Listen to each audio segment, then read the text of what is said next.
Scan this QR code to get the Facebook page of Geography Hub.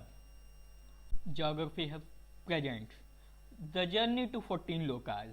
Disclaimer: सनातन को जानने और बताने के लिए उसे समझना अति आवश्यक है.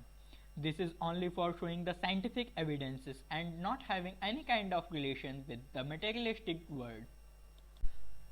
So, let's start the journey to 14 Lucas. ये सभी जानकारियाँ विष्णु पुराण के अध्याय नंबर 2 और अध्याय नंबर 5 से ली गई हैं. भूलोक और स्वर्गलोक के बीच की दूरी है भूअरलोक.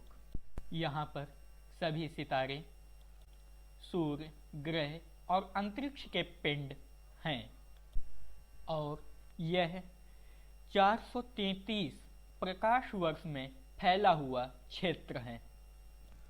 433 प्रकाश वर्ष को अगर हम लोग किलोमीटर में करें तो आएगा 4 पदम 9 नील 60 खरब किलोमीटर. भूअरलोक के ऊपर स्थित है स्वर्गलोक, जो कि ध्रुव तारे के पास स्थित है.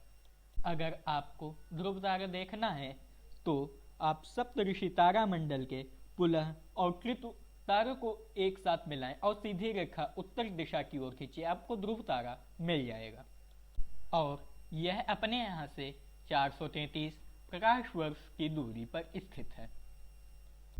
और यही इसी के पास स्थित है स्वर्गलोक, जहाँ पर इंद्र और उनके गण रहते हैं. स्वर्गलोक के ऊपर स्थित है महरलोक. स्वर्गलोक और महरलोक के बीच की दूरी हुई 1 करोड़ योजन या 13 करोड़ किलोमीटर. यहाँ पर मार्कंडेय ऋषि रहते हैं और ग्रेट संत भी यहाँ पे हैं. इसके ऊपर आता है जनलोक. महरलोक और जनलोक के बीच की दूरी है 2 करोड़ योजन या 26 करोड़ किलोमीटर. जनलोक में ब्रह्मा जी के पुत्र रहते हैं, जिनकी आयु हमेशा 5 वर्ष ही रहती है. महरलोक के ऊपर है तपोलोक. जनलोक और तपोलोक के बीच की दूरी है 8 करोड़ योजन या 1 अरब 4 करोड़ किलोमीटर. यहाँ पर अहिंज्य और देवदास ऋषि रहते हैं.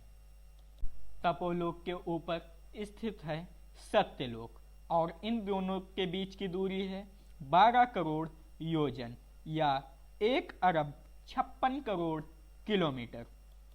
सत्यलोक में ब्रह्मा जी रहते हैं और यहाँ पर किसी इंसान के लिए जाना नामुमकिन सा हो जाता है. सत्यलोक के ऊपर है वैकुंठ लोक. इन दोनों लोकों के बीच की दूरी है 2.62 करोड़ योजन या 34 करोड़ 6 लाख किलोमीटर. यदि कोई इंसान वैकुंठ लोक पहुंच जाता है तो वह जन्म, मृत्यु, धर्म के इस बंधन से मुक्त हो जाता है. यहाँ हम लोग पहुंच गए वैकुंठ लोक, जहाँ पर भगवान विष्णु अपनी 64 कलाओं में या 64 आयाम में या 64 डायमेंशंस में विराजमान है. अगर हम लोग एक आयाम की बात करें तो वह केवल एक बिंदु होगा, जिसमें न लंबाई न चौड़ाई न ऊंचाई होगी. 2 आयाम में लंबाई और चौड़ाई होती है. 3 आयाम में लंबाई चौड़ाई के साथ ऊंचाई भी आ जाती है. अगर हम लोग 4 डायमेंशंस की बात करें तो उसमें लंबाई चौड़ाई ऊंचाई के साथ समय एक बिंदु के रूप में रहता है, जो कि निरंतर आगे बढ़ता हुआ जा रहा है. 5वें आयाम की बात करें तो समय में लंबाई आ जाएगी. इसका मतलब ये हुआ कि हम लोग भूतकाल और भविष्यकाल में जा सकते हैं. अगर हम लोग 6ठे आयाम की बात करें तो लंबाई चौड़ाई ऊंचाई के साथ समय में लंबाई और चौड़ाई भी रहेगी. इसका मतलब ये हुआ कि हम लोग एक समय में 2 जगह उपस्थित रह सकते हैं. और अगर हम सातवें आयाम की बात करें तो जिसमें समय में ऊंचाई भी आ जाएगी। इसका मतलब ये हुआ कि हम लोग एक समय में कई जगह विद्यमान रह सकते हैं। अभी तक हम लोगों ने केवल 7 आयामों की बात करी। अब आप सोचिए कि भगवान विष्णु जो कि 64 कलाओं में विराजमान हैं, तो उनके पास कितनी शक्ति होगी। पृथ्वी के नीचे की अब यात्रा चालू करते हैं, पाताल लोक से। यह लोक वैशुकी नाग द्वारा शासित है। यहाँ पर हीरों और मणियों की चमक इतनी है कि नारद जी ने स्वर्ग लोक को भी इसकी तुलना में कम बताया है। पाताल लोक के 70,000 योजन या 9,10,000 करोड़ किलोमीटर ऊपर स्थित है रसातल लोक। यहाँ पर दानव रहते हैं जो कि बहुत अमीर और बहुत ज़्यादा घमंडी हैं। इसके 9,10,000 किलोमीटर या 70,000 योजन ऊपर स्थित है महातल लोक। यहाँ पर कद्रु के पुत्र नाग लोग रहते हैं। इसके 70,000 योजन या 9,10,000 किलोमीटर ऊपर स्थित है तलताल। यहाँ पर माया रहता है जो कि भवन निर्माण के लिए प्रसिद्ध है।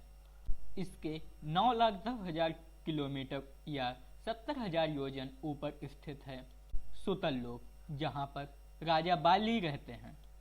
जब वामन अवतार में भगवान विष्णु ने 2 कदमों में सब कुछ नाप लिया था, तब तीसरे कदम में राजा बाली ने अपने आप को समर्पित कर दिया था। तब भगवान विष्णु ने प्रसन्न होकर उसे सुतल लोक दिया था। इसके 70,000 योजन ऊपर स्थित है वितल लोक। यह लोक हरा भावा द्वारा शासित है, जो कि महारुद्र का दूसरा रूप है। इसके 9,10,000 किलोमीटर ऊपर स्थित है वितल लोक। यह लोक राजा बाला द्वारा शासित है, जो कि माया का पुत्र है। यह लोक हीरो और मणियों से जगमगाता रहता है। इसके 9,10,000 किलोमीटर ऊपर स्थित है। इसके 70,000 योजन ऊपर स्थित है भूलोक, जहाँ पर हम सभी लोग रहते हैं। अब अगर हम दूरी की गणना करें, भूलोक और स्वर्गलोक के बीच की दूरी हुई 4 पदम 9 नील 60 खरब किलोमीटर। स्वर्गलोक और वैकुंठ लोक के बीच की कुल दूरी हुई 3 खरब 33 करोड़ 6 लाख किलोमीटर। भूलोक और स्वर्गलोक की दूरी 4 पदम 9 नील 60 खरब किलोमीटर। अब अगर हम लोग बात करते हैं स्वर्गलोक और महरलोक के बीच की दूरी, जो कि हुई 13 करोड़ किलोमीटर। महरलोक और जनलोक के बीच की दूरी हुई 26 करोड़ किलोमीटर। जनलोक और तपोलोक के बीच की दूरी हुई 1 अरब 4 करोड़ किलोमीटर। तपोलोक और सत्यलोक के बीच की दूरी हुई 1 अरब 56 करोड़ किलोमीटर। सत्यलोक और वैकुंठ लोक के बीच की दूरी 34 करोड़ 6 लाख किलोमीटर। अगर हम इन सबको जोड़ें तो भूलोक और वैकुंठ लोक के बीच की दूरी हुई 4 पदम 9 नील 60 खरब 3 अरब 33 करोड़ 6 लाख किलोमीटर।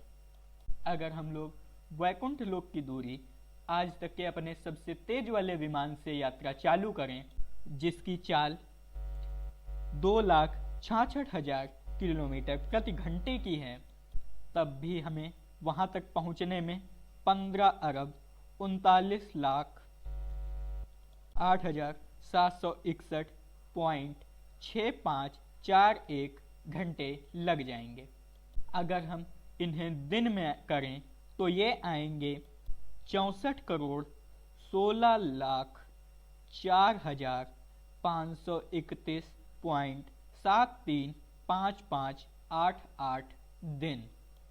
अगर हम 365 दिन से इन्हें भाग करें तो हमें वर्ष मिलेंगे, जो कि होंगे 17,57,820.63489202 वर्ष। इसका मतलब ये है कि अब हम लोग अपने अभी तक के सबसे तेज वाले विमान से भी अगर वैकुंठ लोक तक के लिए जाएं, तभी भी हमें वहां तक पहुंचने के लिए 17,57,820.63489202 वर्ष वहां तक पहुंचने में लग जाएंगे। अब आप सोच कर देखिए कि वैकुंठ लोक अगर हम लोग वैज्ञानिक दृष्टिकोण से चलें तो हमें कितना समय लग जाएगा। आध्यात्मिकता में इतनी शक्ति है कि आप योग द्वारा वैकुंठ लोक कुछ ही वर्ष में पहुंच सकते हैं। आपको यह जानकारी कैसी लगी हमें कमेंट करके जरूर बताइएगा।